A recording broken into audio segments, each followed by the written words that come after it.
This presentation is intended to provide the general public with a thumbnail sketch of how trash is handled in Humboldt and the relationship between HWMA and the franchise haulers who perform the curbside collection services. Humboldt Waste Management Authority was established by a joint powers agreement between the County of Humboldt and the cities of Arcata, Blue Lake, Eureka, Ferndale, and Rio Dell in November of 1999. The authority is responsible for the operation of the Hawthorne Street Transfer Station and Eureka Recycling Center, contracting for long-distance solid waste transportation and disposal services, closure and post-closure responsibilities of the Cummings Road landfill, and providing recycling and waste diversion services and programs to our member agencies.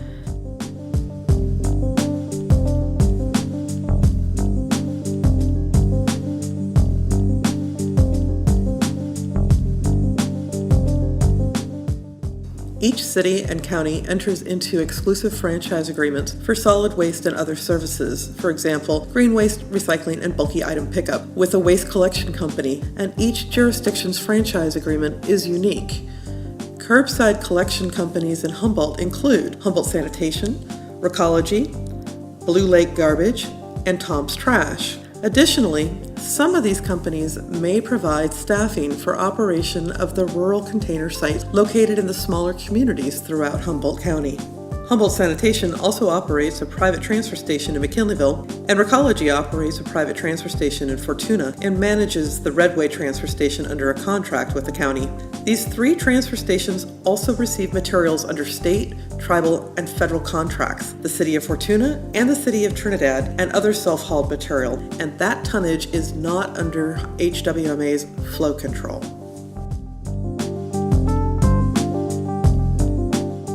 HWMA owns and operates the Hawthorne Street Transfer Station, which includes our tip floor to receive solid waste and curbside collected recyclable.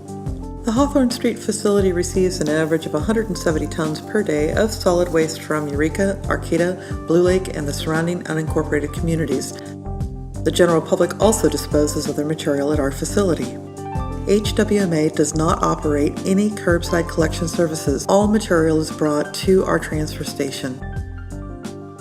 Solid waste is then loaded into semi-truck trailers, which then transport the waste to the Dry Creek landfill located near Medford, Oregon. An average of 13 semi-trucks per day are dispatched for the 180-mile trip one way to dispose of the waste.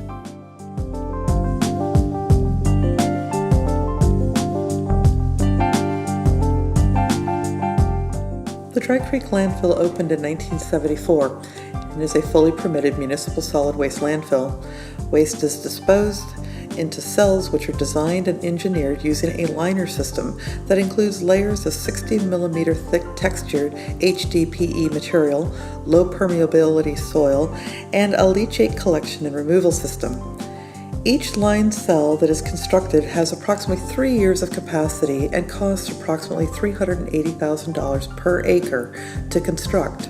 When a cell has reached its capacity, it is covered with a system similar to the liner, and it costs approximately $350,000 per acre to close. Dry Creek Landfill currently services southwest counties of Oregon, including Coos, Curry, Josephine, Jackson, and Klamath counties, as well as Northern California counties, Humboldt, Del Norte, and Siskiyou County.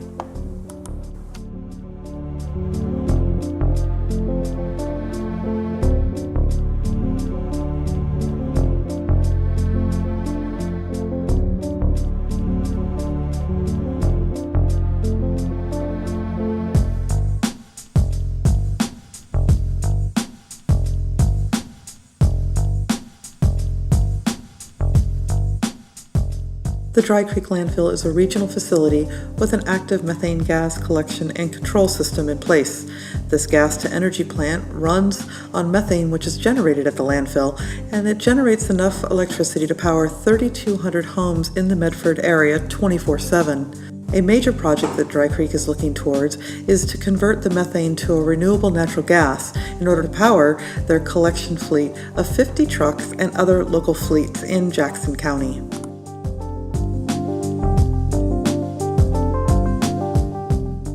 HWMA is also responsible for the closure and post-closure monitoring of the Cummings Road landfill. Many North Coast communities once had their own open-air burn and refuse locations, many of which have been long forgotten.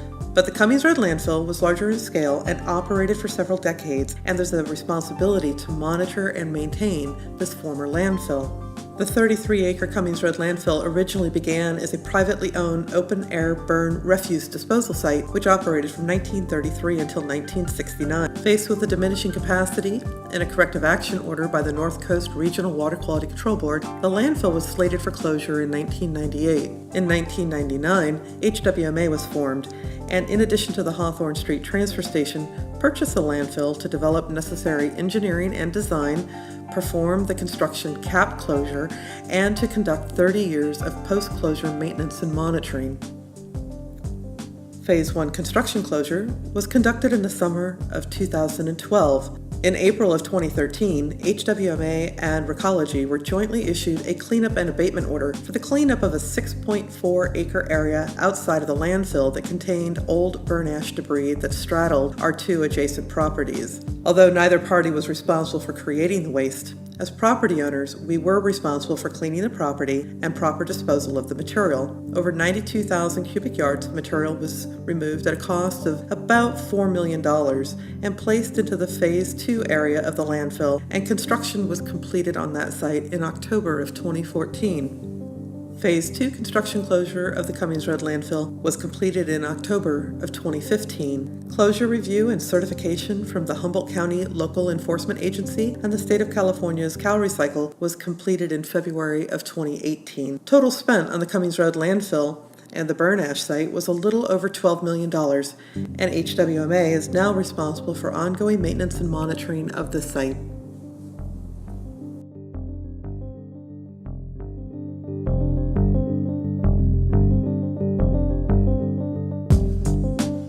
Reducing waste disposed in landfills start with the decisions that we, as consumers, make.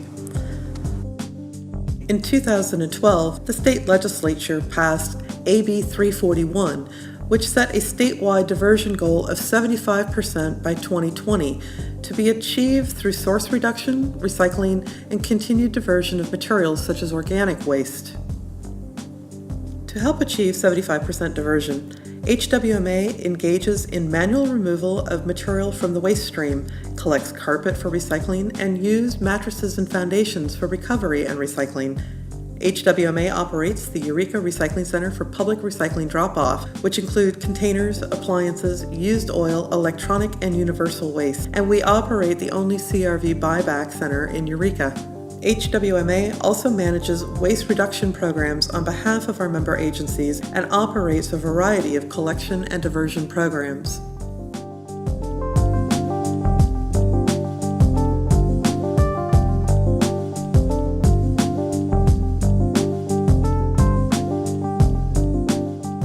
Beginning in September of 2018, Curbside collected single-stream recyclable materials from HWMA and our participating agencies are now processed locally at Recology's Samoa Resource Recovery Center. Curbside recycling bins contain an overall average of 15% of non-recyclable materials, or garbage.